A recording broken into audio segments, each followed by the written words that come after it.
Good morning, all of you, in yet and again another session of Faculty Development Program being hosted by IIT Patna. This is my third session with you, and this is also my last session with you where I'll be your resource person. Otherwise, we are still connected because I am the co coordinator of this program. Without further delay, now let me take you to the slide for today's topic of discussion, that is effective presentation skill.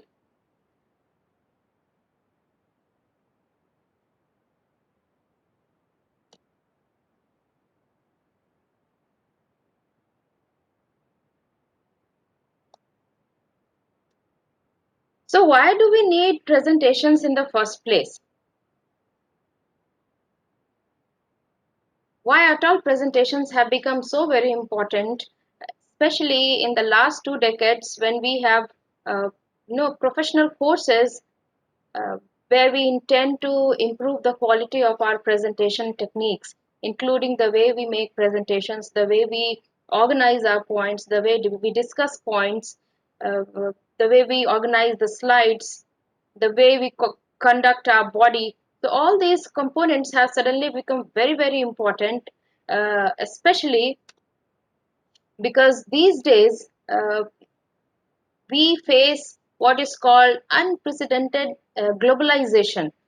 uh, there is a lot of technological intervention.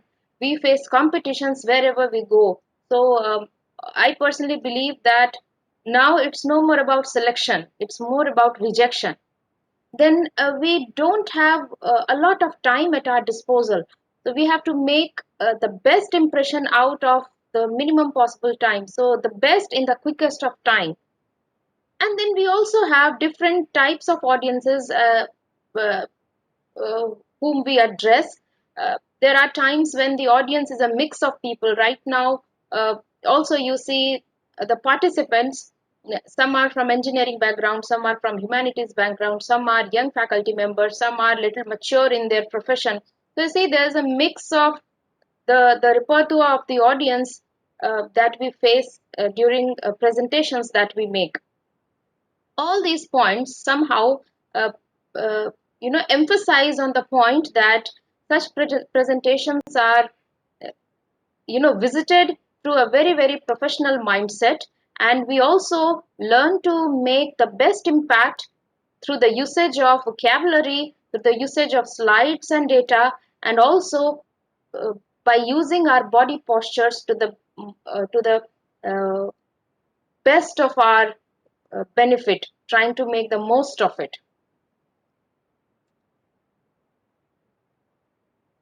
Now, what are the basic characteristics of a good presentation? First is a good presentation should be attention grabbing. Okay, so what is an attention grabbing presentation?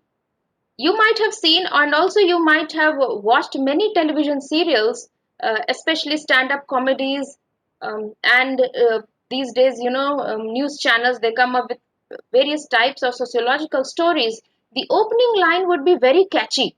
Okay, suddenly, even if you are engaged or engrossed in other activity, you turn towards the television or you turn towards a person who is speaking something in order to find out the larger context in which the statement has been made.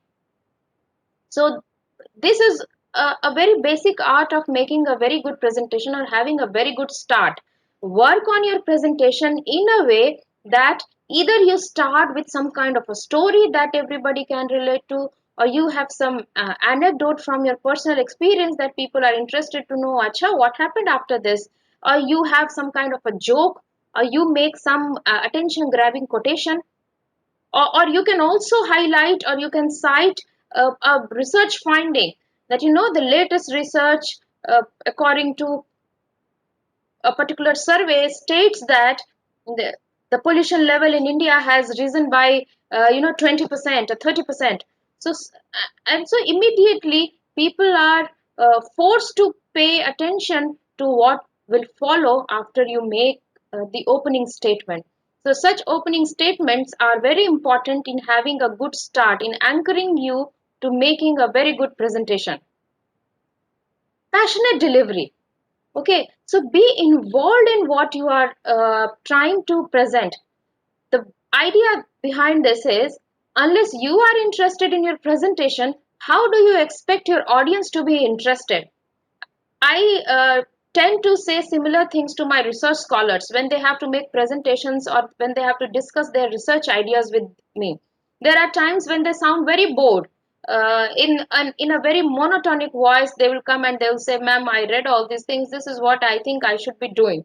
Okay, and then I say that if you yourself are not interested in researching in your idea or sharing the idea, how do you expect me, or for that matter, any other person, to be all ears to what you have to speak and to listen to what you have to speak? People will get bored because you, in the first place, are bored. So whenever we make up our mind to make presentations, we have to generate interest for ourselves. Once we are interested in the topic, this passion is very, very contagious. If people see that we are passionate, if our audience uh, believe that we are passionate, we are interested, we have genuinely worked hard to make this presentation a success, they will be forced to pay attention to our presentation. They will also be, to a very great degree, derive interest from the presentation. Third one is connection with the audience. This again is very important. And connection with the audience should follow a brief survey of what your audience type is. So suppose you have been invited as a keynote speaker in a university where you have to make a lecture for an hour or so. So the first question that you should ask the institute or the organizing committee is that, who will be my audience? What will be the educational level of my audience? What will be the gender mix of my audience? What will be the demographic composition of my audience? So that I will know how to design my slide so that everybody in the audience will find something or the other of interest in my presentation. Suppose I do not know whether the audience is a mix of men or women, and I am not very sensitive about this. I end up making gendered jokes and gendered references. I might hurt the sentiment of a large part of my audience. Secondly, suppose my audience has a mix of senior people, okay, and I end up using a lot of lingo from the millennials. They might not connect to those terms, they might not understand those lingos. And on top of it, what do I do very naively?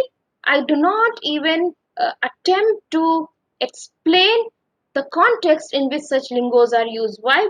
Because we presume that since we know those concepts, since we are aware of those lingos, my audience will also be aware of those terminologies.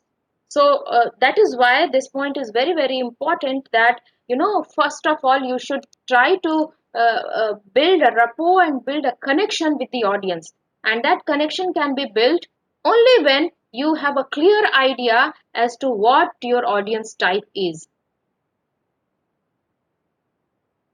So somebody is prompting that it's not audible. Am I not audible? Audible, ma'am. Audible, ma'am. Okay, okay, Audible, okay. ma'am. Thank you, thank you. So moving on, knowledge of the audience need. Now I have made an at length presentation. I'll give you an example that all of us must be facing all these days. So suppose you have to make presentation regarding your research proposal.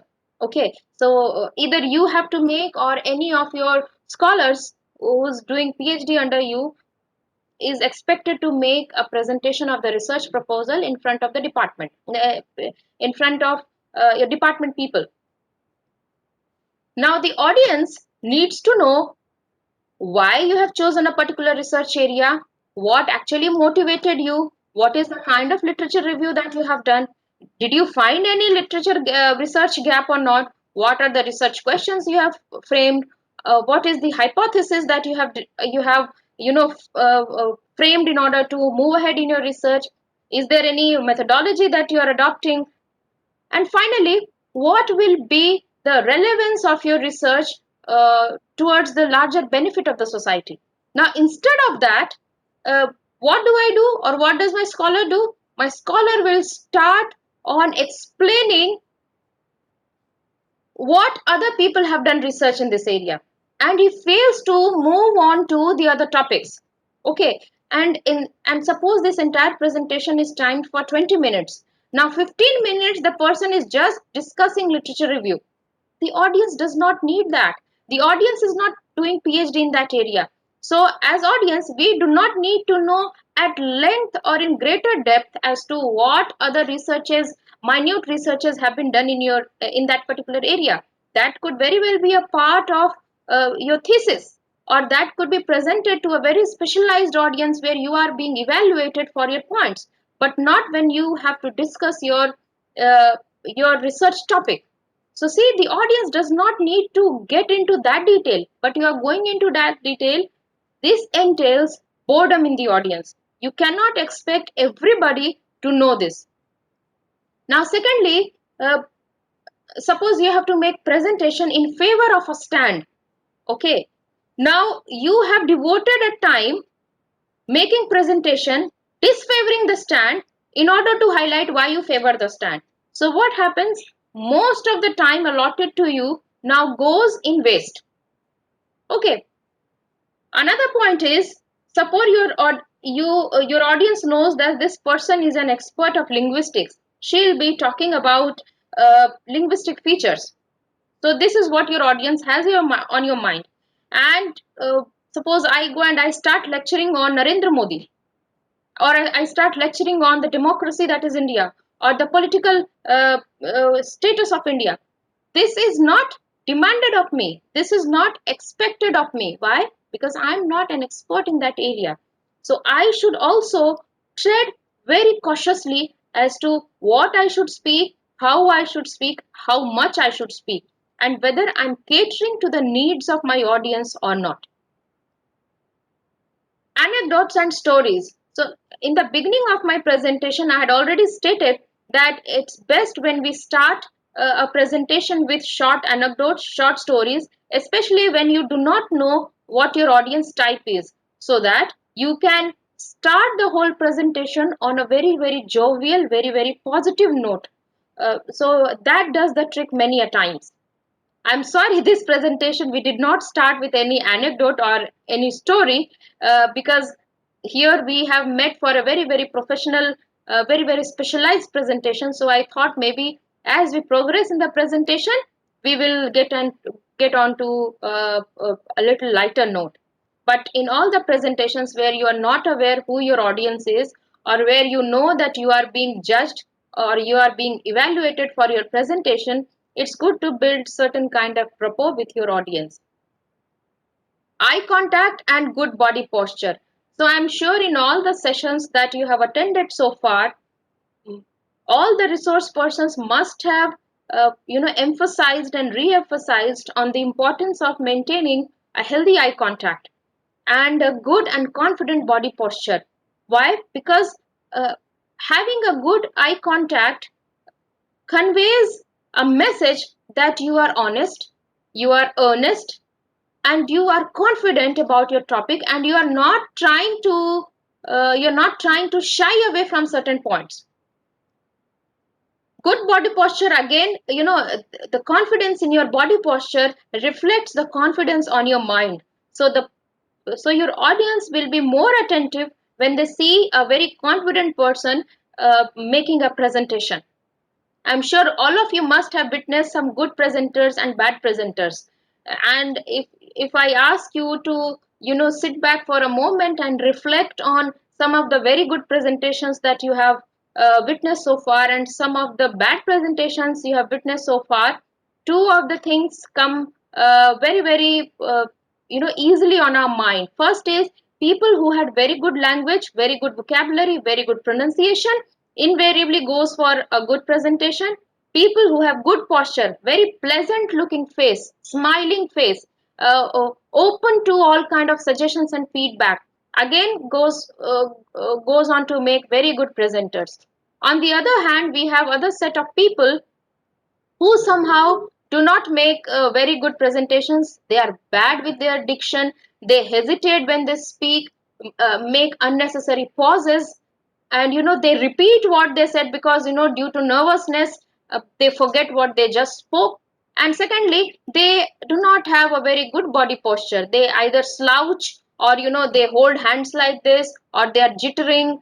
So we'll take up this topic again later on as we progress in our discussion in further slides, to understand how eye contact, body postures, and having good vocabulary lends a very good impact on the presentations that we make.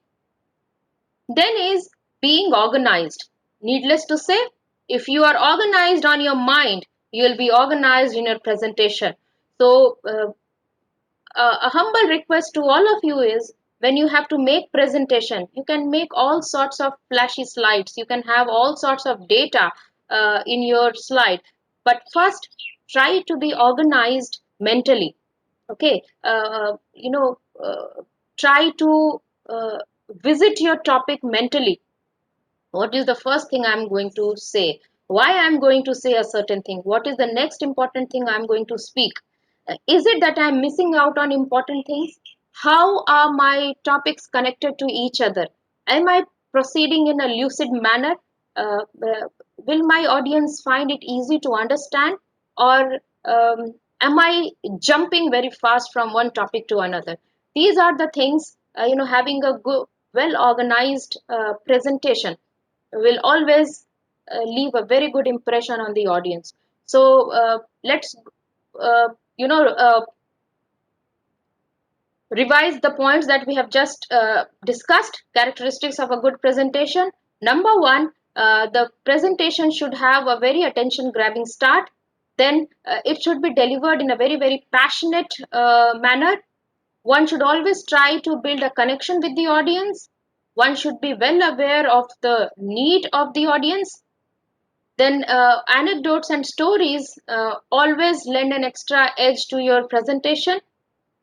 Maintain a good eye contact and a good body posture, and be thoroughly organized in the presentation.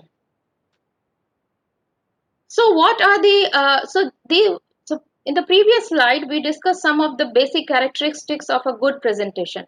Now moving on, what are the components that make good presentation? These are more technical in nature. So there are three important components on which the quality of a presentation relies upon. First is the structure of the presentation. So in structure, we have components like a clear-cut introduction, then the body of the presentation, then the conclusion of the presentation, to enable a smooth flow from one topic to the next topic. The second important component is body language and movement. And the important points under body language and movement are how comfortable you are with your presentation, how comfortable you are with your body, with your hand movements, with your eye movements, and with your gestures. What kind of gestures you are making throughout your presentations, and what kind of visual aids you are using in order to put across what you want to convey. The third important thing is verbal delivery. Verbal delivery meaning the quality of the talk that you are doing. Three important points here are: number one, pace or speed. The speed in which you are talking. Are you going too fast? So if you go too fast, there is a huge chance that your audience will miss out on certain things. They will not be able to understand at the same rate what you are trying to speak. So if that happens, again there would be a lapse in the attention. Next case would be, are you going too slow? If you are going too slow, again there is a risk that your audience will go back to sleep. They will be bored, they will start yawning, or they will find their own digressions. They will engage in either their mobile phones or chit chatting, cross group chit chatting, looking out of the window. So that also you have to keep in mind. Next one is volume. Are you speaking too loud? If you're speaking too loud, again that does not leave a good impression. People will feel that you are shouting out loud. Are you speaking too low?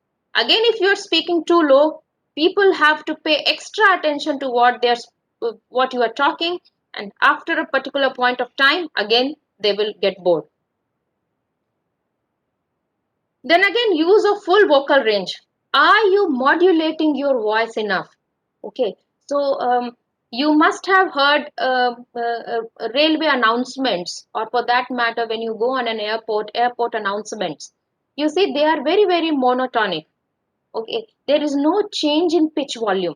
There is no change in tone and intonation. They speak at one level tone, possibly because such recordings are automated, machine generated, and secondly, they try to take away the emotional content out of the particular announcement that they are making. But it's okay. For that purpose, we do not need too much of emotional involvement in the machine recorded sound that is generated.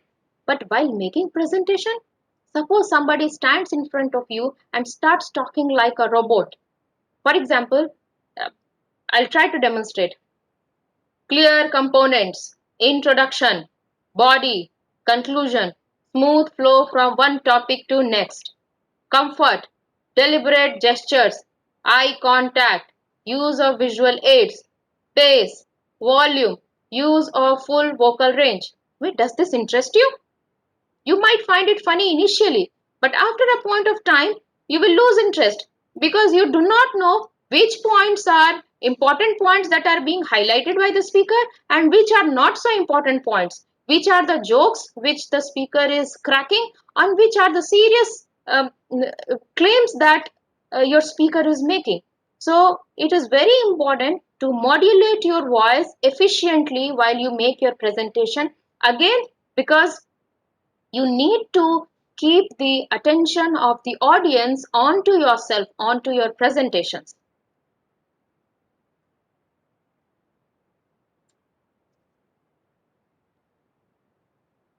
Okay, so now let us discuss in detail the structure of the presentation. So there were three components in the presentation: structure, coming then body language, and then our verbal delivery of the presentation.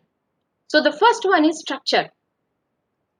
The most important thing is start with a suitable title. Most of us, we do not give due respect to titling our presentations. And I'm sure most of you must have witnessed that there are times when people start on their presentation and their title slide will be just presentation, or they will not even have a title slide. They will just start with introduction. Okay, so these things are a complete no-no. You should know how to title your presentation and frame your title in a way that it is in itself very, very catchy, very, very attention grabbing, and is very relevant and contemporary, so that just by looking at the title, people have an idea as to what would be the content of the presentation. So that is very important. Always start by framing a suitable title. Now again, with experience, I'll share something here, that at times it is difficult for us to frame a title at the beginning of the presentation when we are making. So in such cases, make your presentation first, see how the idea has flown, and then go through your own presentation and then choose a suitable title. This working reverse might work for some of you. It has definitely worked for me all these years. So first I make my presentation, then I put a suitable title, unless otherwise a title is explicitly given to you. For example, for the current sessions that I'm making presentation, we already know what are the titles which are part of this course. So we start on that very note. We know this is the title, and then we move around that particular title. But there are times when you are not forced to have a particular title for your presentation. So it's like you make a presentation on the education system of India. So never ever start by thinking of a title first. First, try to collect all the relevant material. See what particular section of that material you want to highlight in your presentation, and then frame a title. Moving on after title is framing a good introduction, building a good introductory part in your presentation.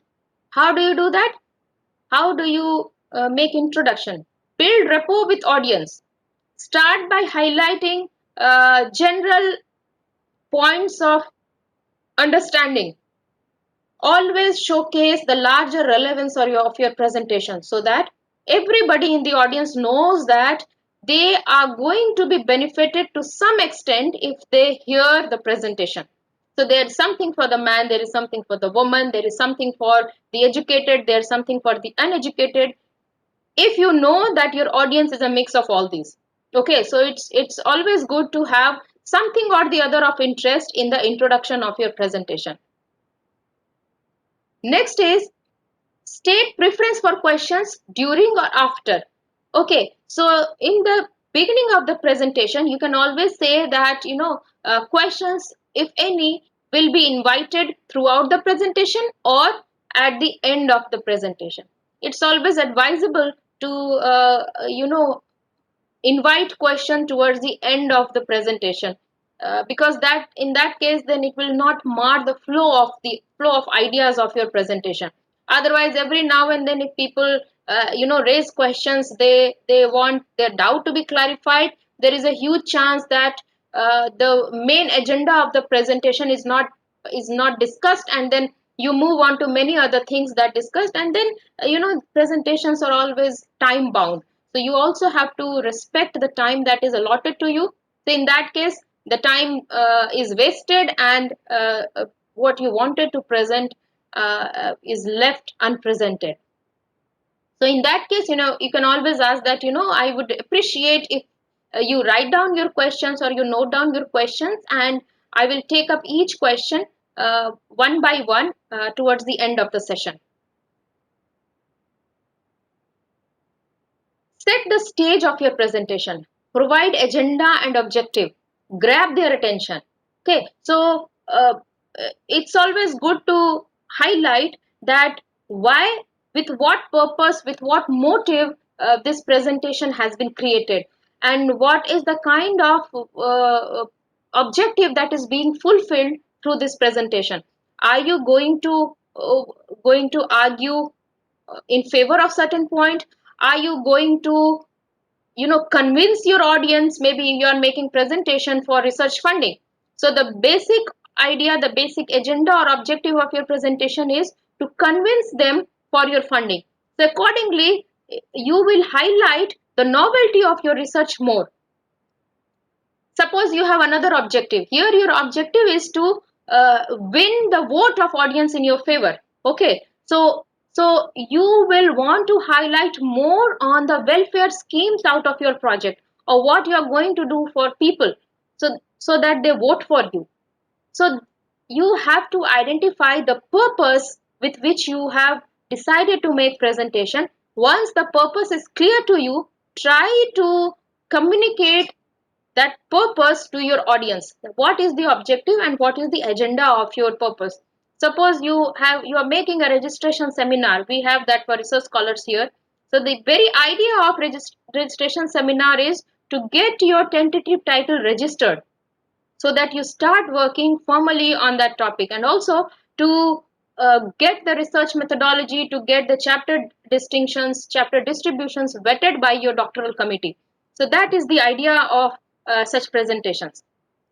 When you are presenting your PhD thesis during thesis defense, the idea of the presentation there is not to invite questions about people doubting my methodology or doubting my research questions. No, the purpose of that particular research seminar is, see, I have done a research, this is my research question, if somebody has a question, I'm ready to defend it.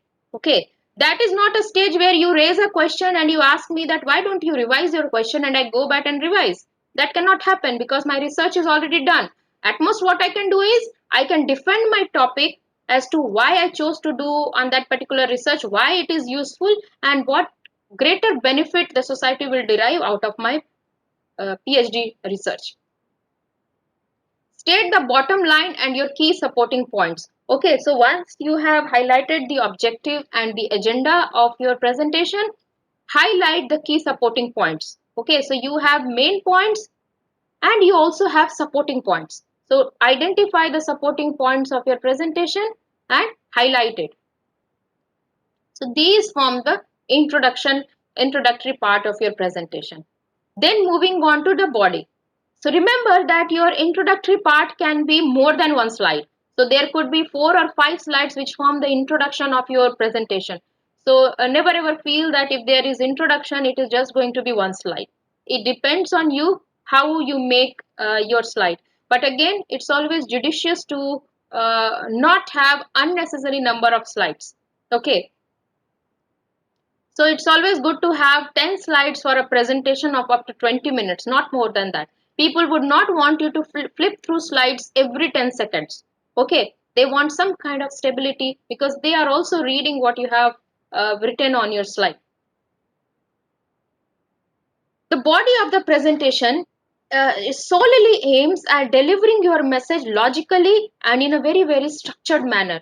So this is the area where most of your slides will go in your presentation, the body, where you will discuss your uh, purpose, where you'll discuss your objective, where you'll present your finding, where you'll also highlight your limitations or the benefits of the research work or the basic purpose with which you undertook to make presentations.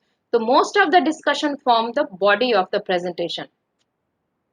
You can use pictorial representations, you can have audio visual representations, you can have anecdotes, you can use all these visual aids to illustrate key points, establish credibility and connect with the audience, so that your body is basically aimed at winning over your audience, so that they know, nay nay, this person started with this kind of title, uh, and this is why the person chose this title, and the person has beautifully explained the relevance of the title, the credibility of the research, and we also know that he has been very authentic in his research because the manner in which the ideas and the data has been presented are very structured and logical. Then again, similar to introduction, your conclusion can be more than one slide. There could be 2 or 3 slides towards the end which form the essential conclusion of uh, your presentation. First is restate bottom line and key supporting lines. So you did that in the introduction part, you again do that in the conclusion. So introduction, you can say that this presentation attempts to highlight these are points. So or this presentation primarily aims at communicating this agenda. In conclusion, you can just change your voice and say that the purpose of the presentation was to highlight these points, and through the discussion that we had, these points have been highlighted. Okay, and then you can also invite questions. You can also hint that you are about to end your presentation very soon, and people who have questions may start by framing questions.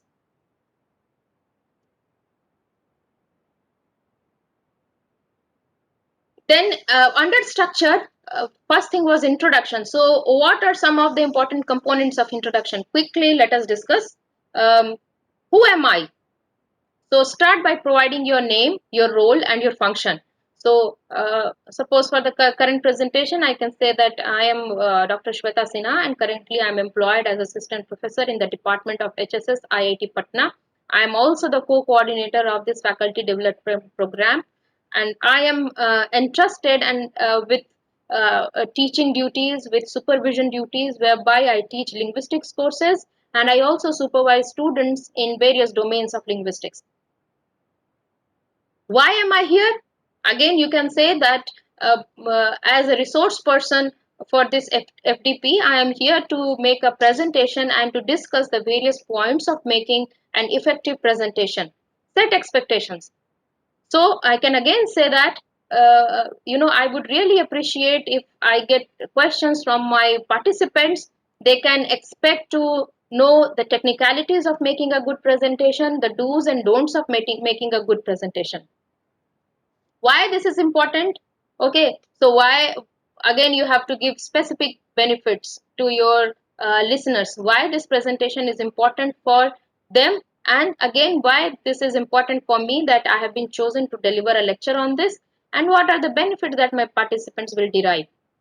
How will I accomplish my objective? Then lay a roadmap. There are times when you can have a clear layout of your presentation, that I'll start by introducing the topic, whereby then I move on to discussing the structure of a good presentation, characteristics of a good presentation, then components of good presentation, the technicalities of making a good presentation, body postures, things like that, and then towards the end I'll wrap the whole thing up by reiterating the points that have been made during the presentation.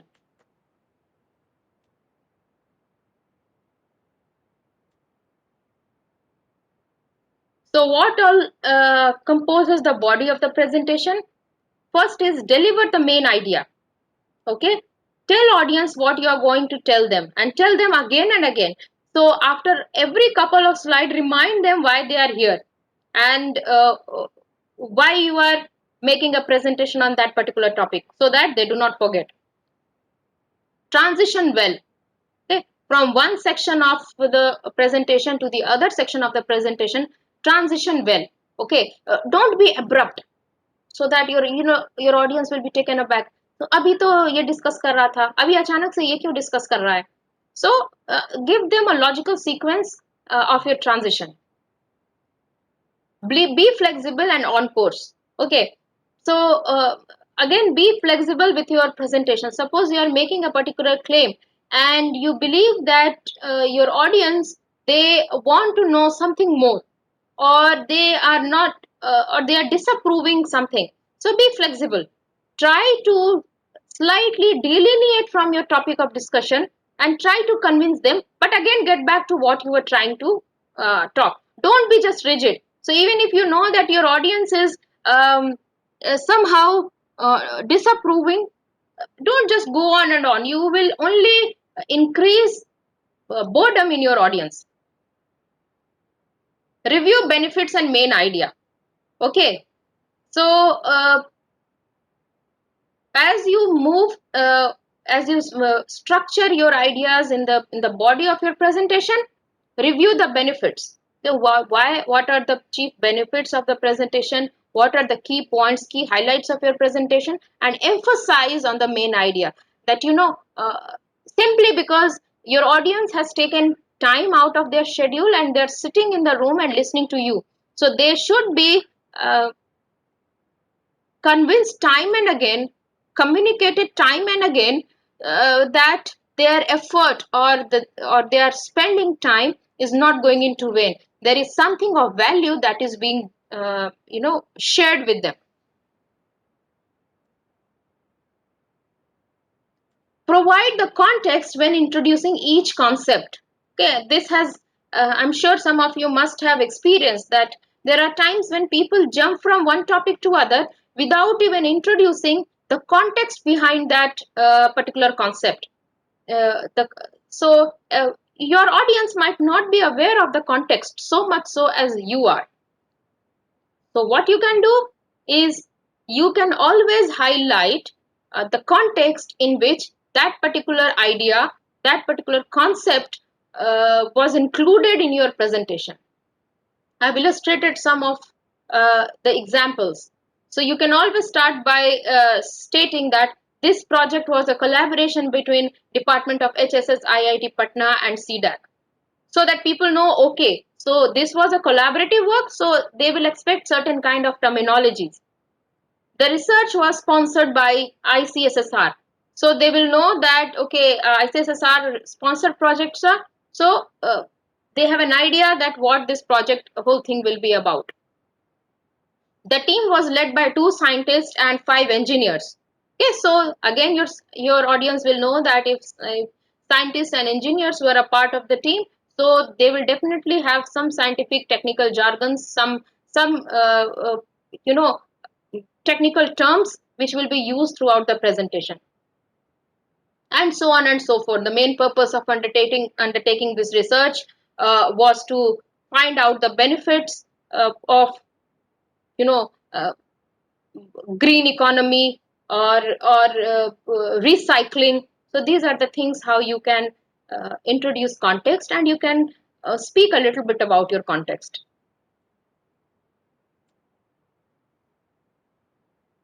This conclusion is not the conclusion of the presentation. This conclusion is the conclusion of the organizational structure of the presentation.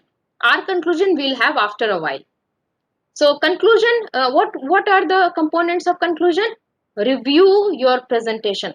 Summarize main elements of the presentation as they relate to the original objective.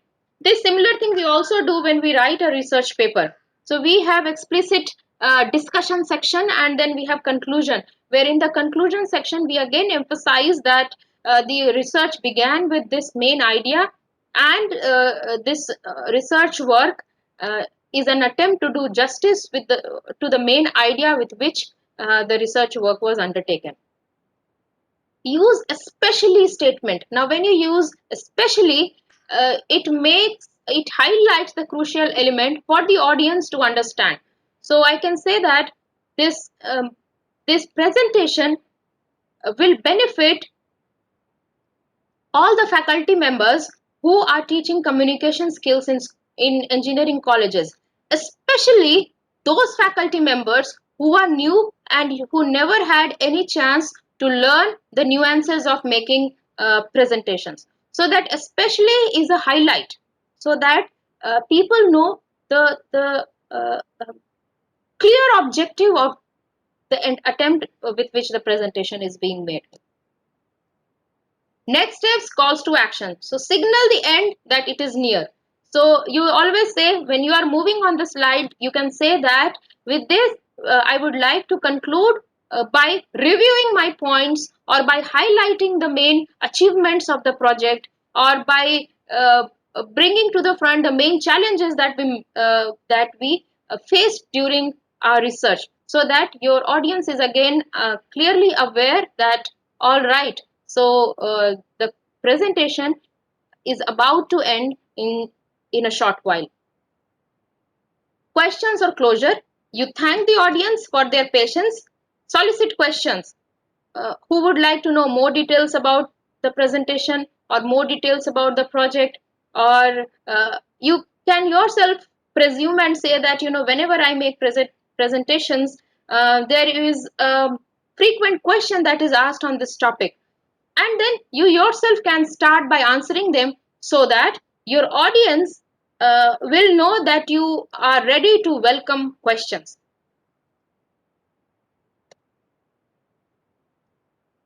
So see, these are some of the pictures, illustrative pictures of body language that you see during a presentation. So in the top picture, you see the audience. So one person is yawning. There's a lady who's holding her head down, stooping. There's a third person who is thinking, and the person at the back has a very disgusting expression. It seems he's bored, and he's disgusted, and he's deeply disinterested. Uh, how many of you have seen such audience reactions? Or let me put it the other way. How many of you have shown such reactions when you were a part of the audience? I'm sure at some point of time when you were a student, a postgraduate student, a PhD student, or when your senior colleague is making a presentation, when your HOD is doing the talk and you are not very convinced, these are some of the very, very common expressions we make. And these days, another very, obvious audience reaction is this, that people take out their mobile phones and they are busy on either Facebook or WhatsApp or things like that. So you know that your audience is disinterested. While in the picture below, you see that a person is making a presentation with smile, and the audience is looking at the person uh, very, very attentively. And from the picture, you can make out that the entire ambience of the presentation is very, very cordial and very, very warm. So we know that again, audience role is very important to make a presentation successful or not successful. Audience body language shows, number one, whether they are interested, or they are not interested. They are bored or they are not bored. Openness, how open they are to what you are speaking, whether they are readily agreeing to your claims or they have their own apprehensions or their own suspicions. Are they hostile? Do you see that they are not believing and they are showing expressions of uh, complete disbelief in you? Are they disapproving your claims or are they neutral? Okay, they are neither accepting your claims, not rejecting your claims, or to say that from the audience reaction you do not know what's going on in their mind.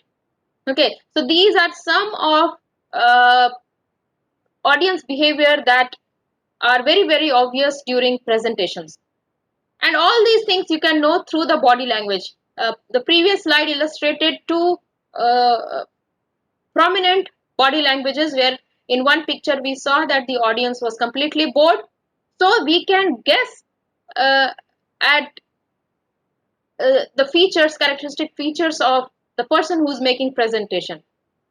And in the second one we saw that the audience was very very engaged, so definitely the presenter uh, tried to connect with the audience in a much more efficient, better way.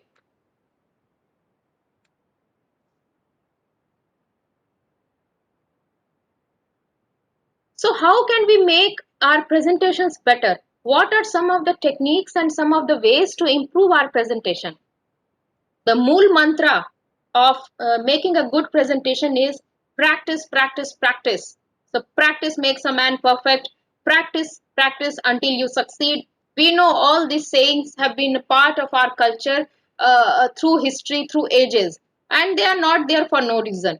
Definitely, they are important, and um, they have played important role in bringing success to a person. So when it comes to presentation, prepare a script, practice your lines, practice your lines while you are sitting, practice when you are standing, practice in front of a mirror, practice as much as you can so that you are 100% familiar with all the terms that you use in your slide. You are familiar with the body postures, your own body postures, so that suppose you have prepared your presentation, you have practiced while sitting on a chair, and suddenly you go in a room and you see there's no chair, you have to stand and make presentation. So I'm sure some of you must have felt nervousness. Okay, because why? They do not know हाथ कहाँ रखना है, देखना किधर है, कैसे point करना है, laptop किधर रखना है. So these are some of the very basic non-technical things that definitely add to the anxiety and nervousness of a presenter in the very last minute. So practice in all the body postures so that you are completely into your presentation. Transform nervousness into enthusiasm. Okay, so see, none of us are born presenters. I'm sure most of you have your own apprehension. Some doubt their skill as have doubts in their pronunciation. Some do not know how to properly make slide. They are not so technically sound at times. They do not know how to organize the ideas. They do not know how to speak something, or if the person, if your audience is not getting convinced, how to convince them. So there are many apprehensions that a presenter has, especially when somebody is new in the field. So try to transform your nervousness into enthusiasm. How do you do that? First of all, always remember that 90% of the people in the audience have their own apprehensions of public speaking. It's very easy to sit in the audience and comment on the speaker, but you take that person out, ask that person to stand on the stage, they themselves will be at loss of words. Okay, so always keep that in mind that you are best equipped for your job and you know the best about your presentation. Always have that kind of confidence. When you are feeling nervous, you communicate to the audience that right now I'm a little nervous. Okay, and instantly you will gain sympathy of your audience. Most of the times the audience is sympathetic towards the person who's making presentations. Okay, You can always excuse yourself and say that, can I please excuse me, I would like to have a sip of water. Pause, take a sip of water, and then start. Attend other presentations to gain familiarity. Okay, if you have never attended a presentation, you cannot guess at the last minute glitches that can happen in the presentation. So if you do not know such things, you will not be prepared to face it in time of need. So always attend presentations, see what are the different kind of presentations that are made, what are the different kind of people who make presentations, how does a man carry his body, what do you like in the body posture of that person, or what you did not like, how does a woman make presentation, what are the good things about her presentation, what are the not so pleasant things about presentation, how does a technically sound person make presentation, how does a student make presentation. So the more you attend presentations, the more you will be aware of the techniques of making a presentation. So the preparation time will be less for you. You will be much more mentally prepared that ways compared to a person who has never been to a presentation. Arrive early. So it is a very very practical suggestion that if you have to make presentation, arrive at the venue early. Connect your equipment, connect your device, check, do a mic check, do a pointer check, see how the lights are positioned, all these things. Try to place a bottle for yourself. So these are some of the things which will create familiarity with the venue of the presentation, the ambience of the presentation, so that the initial nervousness is gone. However, in certain cases, you cannot do that. Suppose you are asked for interview, you have applied for faculty position and you have to appear before a selection committee. You have never been to the boardroom before. So what do? You go there, they point at some chair, you go and sit there, and suddenly the first level of nervousness is the novelty of the place. You do not know the place. Okay, so if you have a chance to gain familiarity, arrive at the venue early and gain familiarity. Even for interview boards, also, if you have been asked to come at 10 o'clock, you know the interview will start at 10 o'clock. It's always advisable to go at least 1 hour before. Ask the peon or something, interview kahan pe hoga. Just give up, just peep in the room, that room kitna bada hai. Uh, it will also give you an idea that how many chairs are there for selection committee members. 5 hai, 7 hai, 8 hai, 10 hai, kitne honge. So that you are mentally prepared to some extent to make presentation on a little confident note.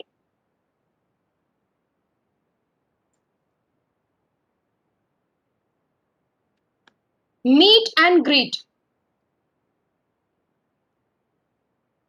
Do your best to chat with people before your presentation. Talking with audiences makes you seem more likable and approachable. Ask event attendees questions and take in their responses. This may provide some novel reference for your talk. Okay, this is something that I just now discussed. That meet with your audience beforehand, greet them, try to know their background, see what are their interests, so that this also has a purpose. So you meet people, there would be some interesting people in your audience. Try to get their name. While making presentation, try to refer to those people. That will instantly strike a good chord in the whole presentation. So suppose you know that there is some Mr. Singh in the audience. Okay, and he is from Punjab. There is some Mr. Mehra. He is from Rajasthan, and there is some Miss Shalini. So you talk to these people, and again you can direct your look at these people, and you can say that just now Mr. Singh was raising a question on this, and it has been an interesting conversation. So suddenly the audience knows that okay, you know us, you are one among us. So let me hear. Okay, and then you can say that I was talking to Miss Shalini and she highlighted a very important point regarding one of the aspects of the presentation, and I would like to address that issue towards the end of my presentation. So these are some of the things, some of the highlights, key points which add that personal touch in your presentation so that people identify with your talk more and more. Use positive visualization. So when we imagine a positive outcome to a scenario in our mind, it's more likely to play out the way we envision. So always imagine that you are making a great presentation and people are happy with it. This kind of feeling will instantly give you a very positive frame of mind to make further presentations very confidently. On the other hand, suppose you have this feeling, oh my god, I'm not able to speak nicely. I think I mixed up my slides. Do I sound very nervous? I'm making very terrible mistakes. If these things come to your mind, this will eventually lead to many such mistakes. Okay, so never let negativity dawn upon you while you are making presentation. Have a very positive frame of mind, and always believe in yourself. Think that I am doing a good job, and I have practiced for it, and I am doing justice to my topic. Remember, this point I just now highlighted, that your audience is very sympathetic most of the times, and they would want to see you succeed. And there's a basic psychology behind it. If I'm sitting there for an hour, I have invested my time, I do not want to walk out like a loser. Loser meaning, oh my god, see, I have wasted 1 hour and nothing fruitful happened. So that is why your audience are ready to give you umpteen number of benefit of doubt. Okay, so even if you falter or you are nervous, your audience will be very sympathetic. They will be forgetful about your mistakes because they want to make the best out of the time that they are investing, and that can happen only when the presenter is making a good attempt and succeeding in making the presentation. Pause and take deep breaths. These are some of the cues that you can keep in mind. If you are feeling very nervous, short of words, you take pause. Okay, and take a couple of deep breaths. Have a sip of water. Try to relax your mind and your body. But again, the point is, don't overdo it. Don't do it every now and then, so that again your audience will get bored. Okay, so try to take a short, 10-second, 20-second break, and then go ahead with your presentation. Smile when you can. A smile never does anybody any harm, and I'm sure most of you must have heard that smile is the best jewelry that one can wear. Not jewelry, best accessory that one can wear. Okay, so smile when you can, but again, don't overdo it. Don't be a maniac. So you are discussing. May I request? Please switch off your microphone, because I can hear two or three people speaking. Yes, thank you very much. So smile when you can, but don't be a maniac. Try to create a balance between your talk and your facial expressions. Uh, a smile instantly, you know, is very contagious. You smile, your audience will reciprocate by smiling back to you, and suddenly the entire mood of the presentation lifts up. The nervousness instantly is gone. So try using these techniques. Work on your pauses. When you are nervous, it's easy to speed up your presentation. How many of you have done that? When you feel nervous, one thing that comes to your mind is, let me go through my slides very fast, I'll be done with it. Okay, and the slower I go, the more I have to stand here and the more I have to face all these people. So you start speaking very fast. You start presenting your slides without even bothering if your audience is able to follow your points or not. So this is a vicious cycle. You speak fast. If you speak fast, you are short on your breath. If you are short on your breath, your mouth gets dry and you become nervous. Once you become nervous, you start mixing up words.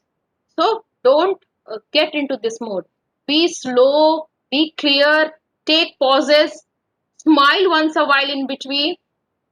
Just always think that you are a human. People in the audience are also humans, and it's always okay to make a few errors. It's all right. We are not uh, big professionals who have made hundreds and hundreds of presentations.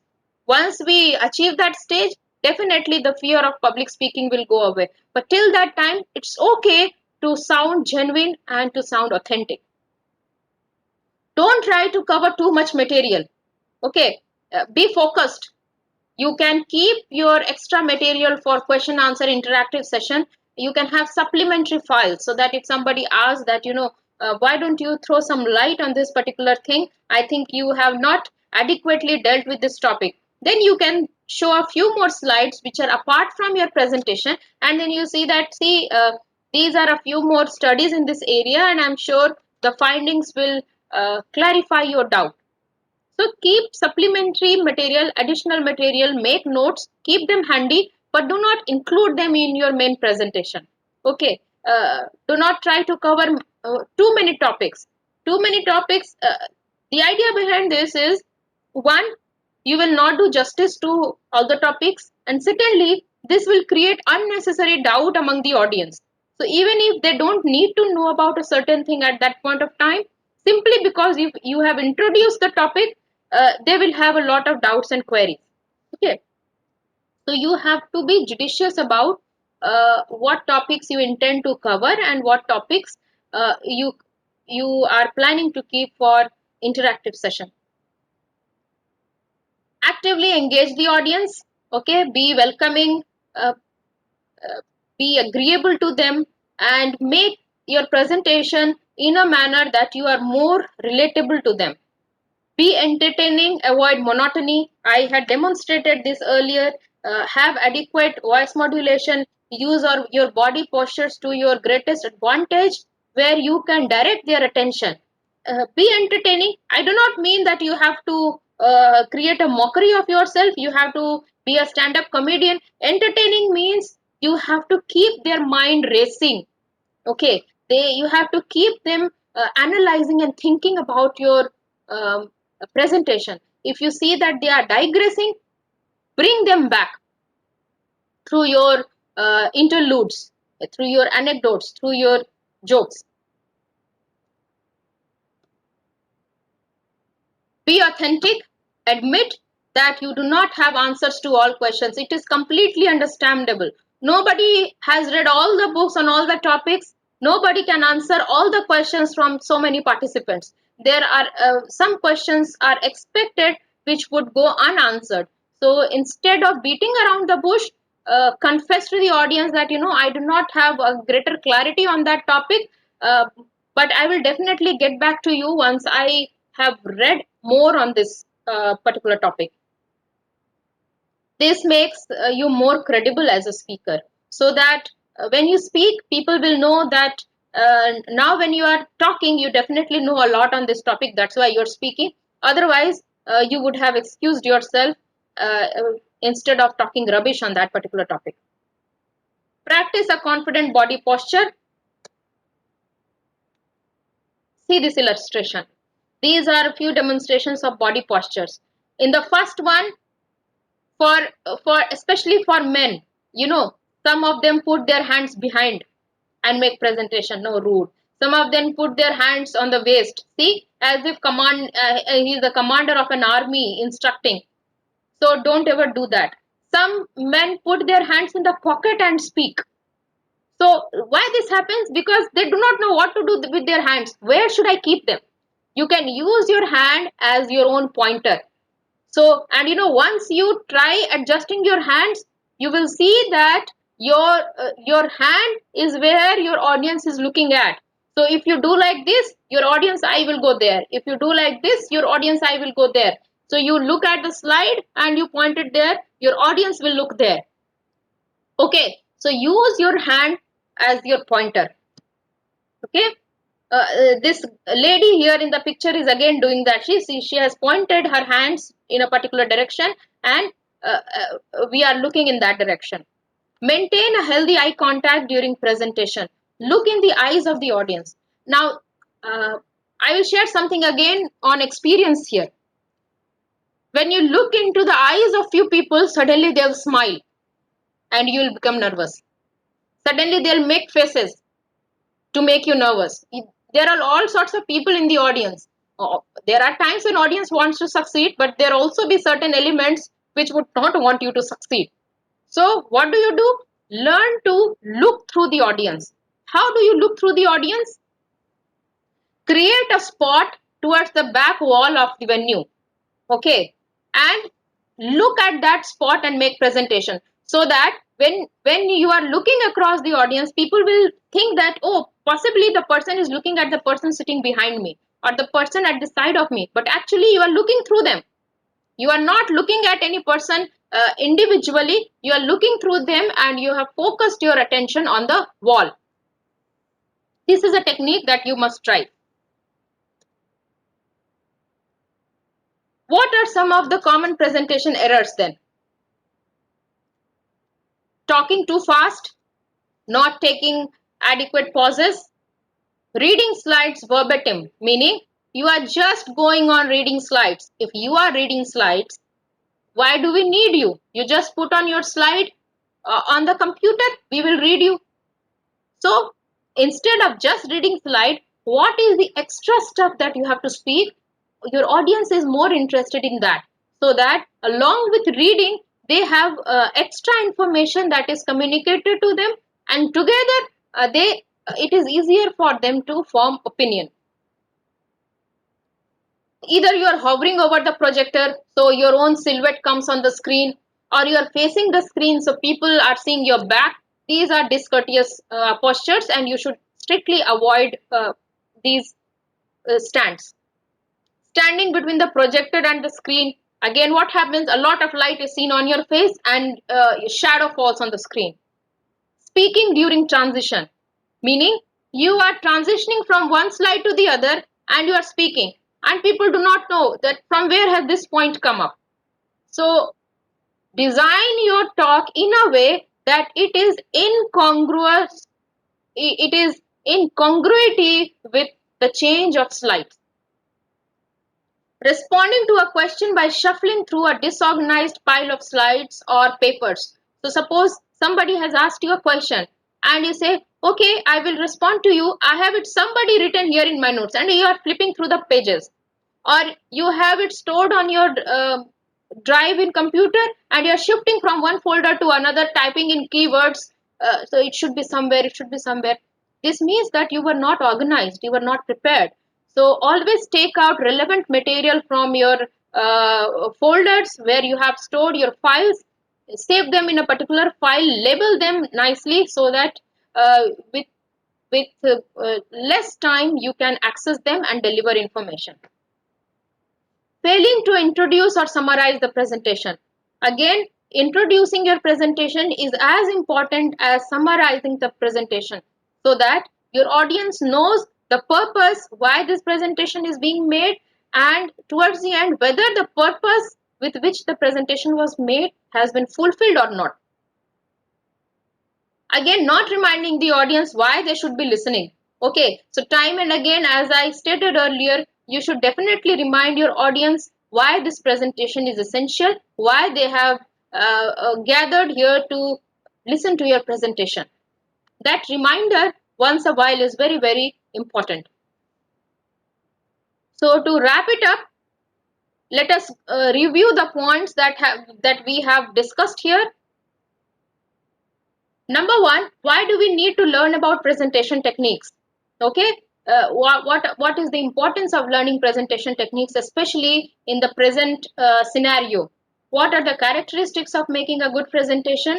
What are the components of good presentation, like structuring it well, then using body postures in an efficient manner, using your language and your vocabulary to the best of the benefit of the audience and yourself, how to structure a presentation, having a clear cut introduction, a clear body, a clear conclusion, and what are the integral components of conclusion, introduction, and body of the presentation. Then read your audience, try to understand their general competence level. How do you improve your presentation? What are the do's and what are the don'ts of your presentation? Then what are the common presentation errors and how can they be avoided or curtailed? Now, based on my experience of the presentations that I have made and the lectures that I have delivered on presentation techniques, I have come up with this concept of cop and convict. So if you remember this cop and convict, it will always help you to organize your presentations better and be known as good presenters. So your cop is the basic idea of making a presentation. So conceptualize relevantly. If you have a topic, be relevant in your conceptualization, in your ideation, creating ideas about the presentation, what you want to talk, how you want to talk, what are the ideas you would like to convey.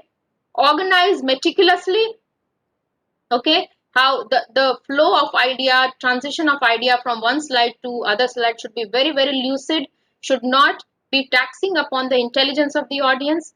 Present diligently, okay, you present your ideas in a very, very diligent, efficient and earnest manner. So this cop is the basic idea behind making a presentation. Then coming down to convict.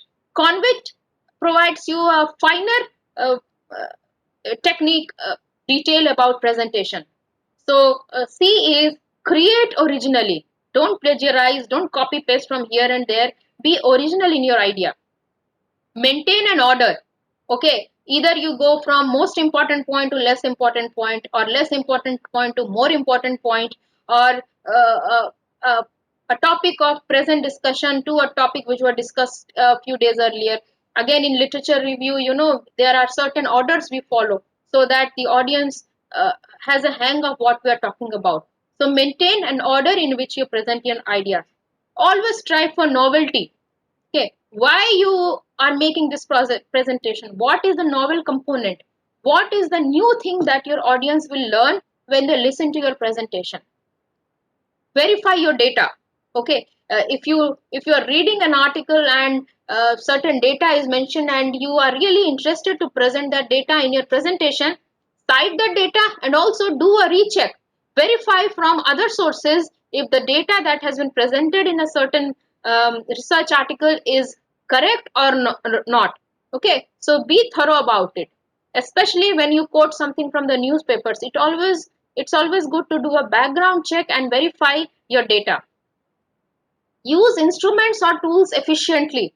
How you are making presentation, your desktop, your screen, your pointer, your the color code of the slide. Don't put too many things cluttered in the slide. Don't always use capital letters in the slide. Space out your slide well. The color scheme of your slide should be adequate.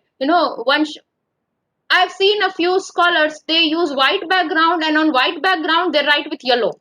How do you think one will find it when one reads it? It's very difficult. Again, dark font on a dark background. It becomes very, very difficult. So it's always advisable to choose a light background and dark font, or dark background and light font. So this kind of contrast makes it very easy to read the font. Do not create a rainbow in your slides, that you have used too many colors in your slide. That does not give a very, very professional look to the slide. So try to be decent when you are preparing your slide. So use your instruments or tools efficiently. Communicate clearly. Okay, practice your verbal skills, practice your non-verbal skills, and also practice what exactly you want to convey and what you want to abstain from conveying. So these things have to be worked upon in advance. Communicate clearly. Then take questions earnestly. Do not shy away from taking questions. So after everything, the end of the presentation should be very, very interactive, where you try to make it dialogic. Okay, otherwise throughout the presentation, you were the one who did the talking. So you do not know whether your message has been conveyed clearly or not. How do you know about it? You take feedback, and the easiest way of taking feedback is you ask questions. Either you ask questions or you ask people to ask you questions. So by the questions that they ask, you will understand whether they were sincerely listening to your lecture, or their doubts are authentic doubts or not, and then answer the doubts so that your audience also feels a part of the whole conversation. With that, I come to the end of my slide. Thank you very much, and I open the session for question and answer.